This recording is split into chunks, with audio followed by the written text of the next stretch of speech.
जब वो दिल्ली की ओर बढ़ रहा था तो रास्ते में उसका सामना बटनेर से हुआ।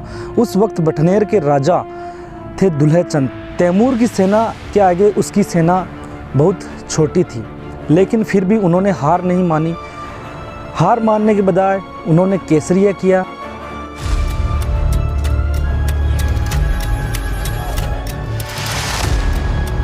नमस्कार दोस्तों, आज एक बार फिर से मैं आपके लिए एक नया ऐतिहासिक पॉइंट लाया हूं।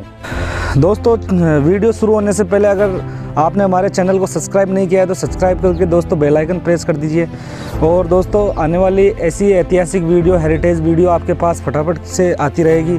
चलिए दोस्तों, फटाफट के अंदाज में हम शुरू करते हैं आज का हमारा नया कंटेंट पॉइंट। राजस्थान, यहाँ एक से बढ़कर एक किले हैं दोस्तों। कोई किला पानी के बीचों बीच खड़ा है, तो कोई रेत के समंदर में, तो कोई अरावली की गोद में। लेकिन क्या आप जानते हैं राजस्थान के राजा महाराजाओं ने ये विशाल किले आखिर क्यों बनवाए थे? इन किलों का इतिहास ये जानने के लिए हमें चलना पड़ेगा दोस्तों राजस्थान के उत्तर की ओर, जहाँ आज भी सीना तान के खड़ा है उत्तरी सीमा का प्रहरी बटनेर दुर्ग। दोस्तों, हजारों साल पहले इस मरुस्थल में जो किला सबसे पहले बनवाया गया था वो था बटनेर का किला, जो वर्तमान में राजस्थान के उत्तर में हनुमानगढ़ जिले में स्थित है। इतिहासकारों की माने तो दोस्तों बटनेर के निर्माण के बाद राजस्थान में दूसरे किलों का निर्माण शुरू होना प्रारंभ हुआ था।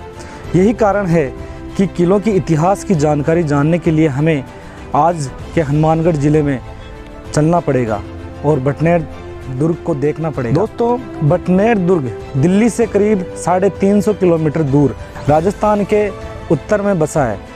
हनुमानगढ़ जिला, जिसे प्राचीन सभ्यताओं की भूमि भी कहा जाता है, जहां प्राचीन गंगर नदी के किनारे शान से खड़ा है बटनेर का दुर्ग। जहां ये बना है वहां आज से लगभग 1730 साल पहले सिर्फ रेगिस्तान था। दूर दूर तक रेत ही रेत और कुछ नहीं था, लेकिन यह इलाका फिर भी बहुत महत्वपूर्ण था दोस्तों, क्योंकि दिल्ली से मुल्तान जाने वाला रास्ता यहीं से होकर जाता था, जो इसे महत्वपूर्ण व्यापारिक मार्ग बनाता था। इस इलाके से 500 किलोमीटर दूर जैसलमेर पर उस वक्त भूपत सिंह का शासन था।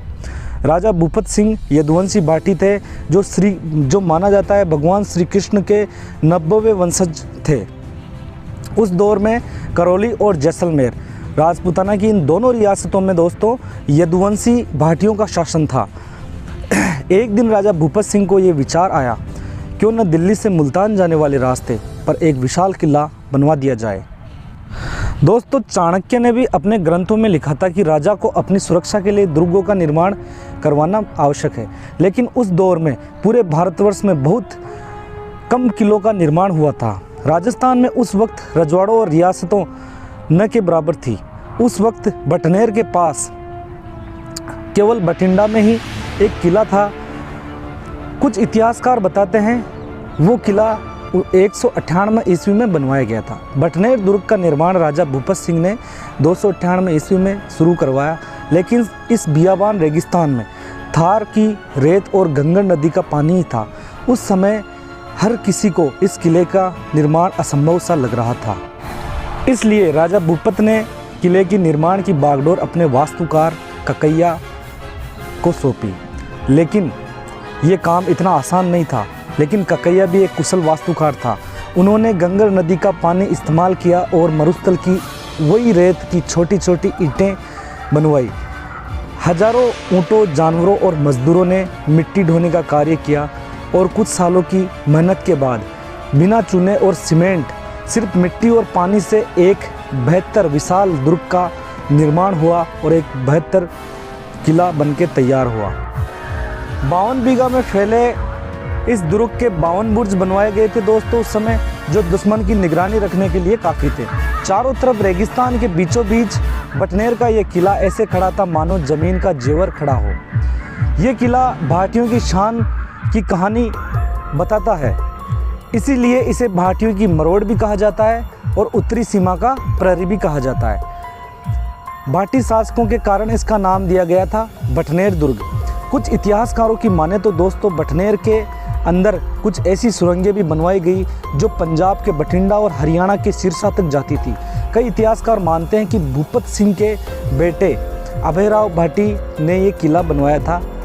इतिहासकार किले को बनाने की तारीखें भी अलग अलग बताते हैं दोस्तों। कुछ का मानना है कि इसे 286 ईस्वी में बनवाया गया था, तो कुछ कहते हैं इसे 295 ईस्वी में बनवाया गया था, तो कुछ 298 ईस्वी का इसे बताते हैं। वास्तुकार ककया ने किले में महल और मंदिरों का भी निर्माण भारी मात्रा में करवाया था। इसके कई बुर्ज और दीवारें भी चौड़ी बनवाई गई थी। लोहे की कीलों वाला दरवाजे लगवाए गए ताकि हाथी भी अपने सर से दरवाजे को तोड़ ना सके। जैसे कि उज्बेकिस्तान, तुर्कमेनिस्तान, अफगानिस्तान, तजाकिस्तान और ईरान में अलग अलग जनजातियों के कबीले हुआ करते थे उस समय। कबीलों के ये लोग बेहतर खतरनाक और लुटेरे होते थे। इन कबीलों वालों ने यह सुना था कि भारत सोने की चिड़िया है और यहाँ पर सभी लोग धनवान होते हैं। इस सोने की चिड़िया से धन लूटने के लिए ही अलग अलग कबीलों के सरदारों ने वक्त के साथ साथ भारत पर आक्रमण करना शुरू किया। जब भी ये लुटेरे भारत आते तो रास्तों में उनका सामना बटनेर से होता था। यही कारण था कि इसे उत्तरी सीमा का प्रहरी कहा जाता है। के निर्माण के करीब 700 वर्ष बाद यहाँ पर आक्रमण का सिलसिला शुरू होता है। 1001 ईस्वी में खूंखार लुटेरा महमूद गजनवी ने बटनेर पर पहला हमला किया, जो बहुत ही भयानक हमला था दोस्तों, और इस किले को अपने कब्जे में ले लिया। दूसरा आक्रमण 1206 में कुवाचा के द्वारा किया गया। इसके 4 वर्ष बाद ही 1210 में इल्तुतमिश ने भारी हमला किया, जो बटनेर पर बहुत क्षति पहुंचाई बटनेर को। लेकिन इसके बाद सबसे भयानक और सबसे खतरनाक खूंखार आक्रमण, जो कि एक पैर से लंगड़े और सबसे खतरनाक लुटेरे तैमूर लंग का था, जो साल था 1398। उज्बेकिस्तान के समरकंद में एक विशाल सेना लेकर तैमूर लंग भारत की ओर बढ़ा। सिंधु नदी को पार करके वो दिल्ली की तरफ जा रहा था। ये सेना एक टुकड़ी पहले ही मुल्तान को जीत चुकी थी दोस्तों। जब वो दिल्ली की ओर बढ़ रहा था तो रास्ते में उसका सामना बटनेर से हुआ।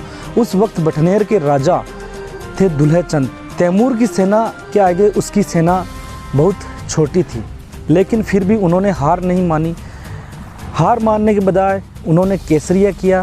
कहते हैं कि जब तैमूर बटनेर जा रहा था तब इस विशाल किले को देखकर वो दंग रह गया था, और उसने अपनी आत्मकथा तुजुक ए तैमूरी में भी लिखा है कि ये भारत का सबसे शानदार और बहुत ही सुंदर किला है, कि भारत में बटनेर का किला सर्वश्रेष्ठ है। ऐसा विशाल किला उसने आज तक नहीं देखा था। तैमूर के सैनिकों द्वारा बटनेर किले की चारों ओर से घेराबंदी कर ली गई थी। राजा दुलहचंद और तैमूर की सेना में भयानक जंग हुई, जिसमें राजा दुलहचंद और उसके सभी सैनिक वीरगति को प्राप्त हुए।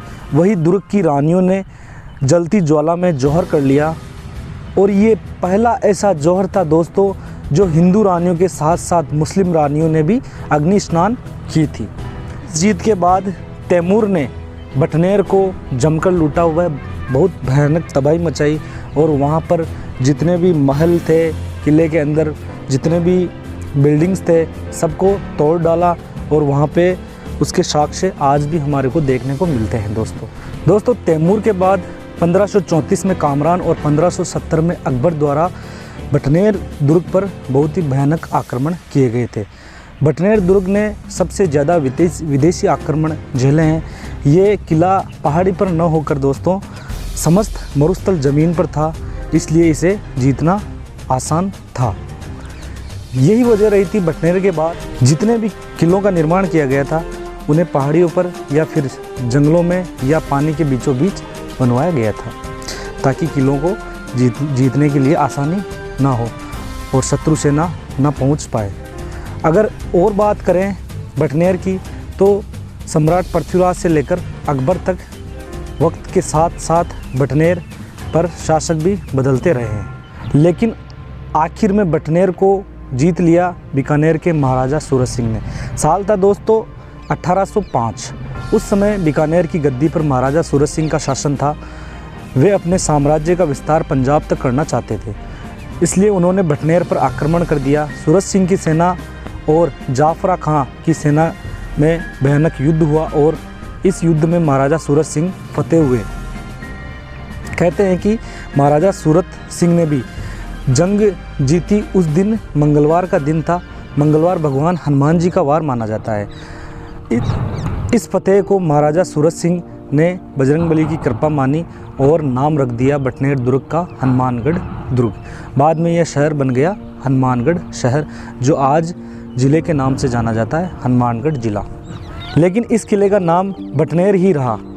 उस दिन से ही हनुमानगढ़ पर बीकानेर के राजाओं का शासन होता रहा है। बीकानेर के राजा राज सिंह के बेटे दलपत सिंह ने भी यहाँ राज किया था। कहते हैं उसकी मृत्यु के बाद उसकी 6 रानियाँ यहाँ पर सती हुई थी, जिनकी आकृति आज भी इन दुर्गों की दीवारों पर उकेरी गई है। बटनेर किले में आज एक 1500 वर्ष पुराना जैन मंदिर स्थित है और भगवान गोरक्षनाथ का मंदिर भी स्थित है। बलबन के भतीजे शेर खां की मज़ार भी यहीं पे स्थित है। कहते हैं कि एक वक्त था रजिया सुल्ताना को, दिल्ली की शासिका, जो प्रथम दिल्ली की मुस्लिम शासिका थी रजिया सुल्ताना, उसको भी यहीं पे कैद किया गया था दोस्तों। लेकिन कुछ इतिहासकारों का मानना है कि वो यहाँ न कैद होकर बठिंडा दुर्ग में उसको कैद किया गया था। ये तो अलग अलग इतिहासकारों की मान्यताएं हैं दोस्तों। उस दौर में उत्तर से जो हमले बटनेर पर होते थे, इसमें सभी राजाओं ने दुर्ग का महत्व को समझा और अपने अपने राज्यों में किलों का निर्माण शुरू करवाना आरंभ किया। इन्हीं भाटी राजपूतों ने जैसलमेर में सोनारगढ़ का किले का निर्माण भी करवाया था दोस्तों। चित्तौड़गढ़ का किला, जोधपुर का मेहरानगढ़, जयपुर का आमेर, गागरोन का और रणथंभौर जैसे शानदार किलों का निर्माण इस बटनेर दुर्ग के निर्माण के बाद ही आरंभ हुए थे। वक्त बीतने के साथ साथ राजस्थान के राजाओं ने एक से बढ़कर एक किलो का निर्माण करवाया, लेकिन सिर्फ मिट्टी से बना बटनेर कभी कमज़ोर नहीं पड़ा। आज 1730 सालों बाद भी मजबूती के साथ खड़ा है बटनेर। आज भी उस दौर के गौरवशाली इतिहास की कहानी बताता है दोस्तों ये किला। बटनेर के किले के साथ ही राजस्थान का इतिहास जुड़ा है। आज यहाँ ये किला भारतीय पुरातात्विक विभाग के कंट्रोल में और देखरेख में है। तो हम राजस्थान के लोगों को हमारे पूर्वजों ने एक से बढ़कर एक धरोहरें विरासत में दी है, लेकिन जनता में इसके लिए भावनात्मक लगाव नहीं है, क्योंकि उन्हें इन धरोहरों का इतिहास और उनकी कहानियाँ मालूम है ही नहीं। मेरी आपसे अपील है कि दोस्तों इस वीडियो को और ज़्यादा से ज़्यादा शेयर करें, ताकि औरों को भी पता हो सके हमारे किलों की कहानी कहाँ से शुरू होती है दोस्तों, और इन धरोहरों को बचाना क्यों ज़रूरी है। इन्हीं सब ऐतिहासिक बातों और इन्हीं सब ऐतिहासिक तथ्यों के साथ दोस्तों विदाई लेते हैं और मिलते हैं ऐसे ही अगले दिलचस्प हेरिटेज पॉइंट पर। तब तक के लिए दोस्तों जय हिंद, जय भारत।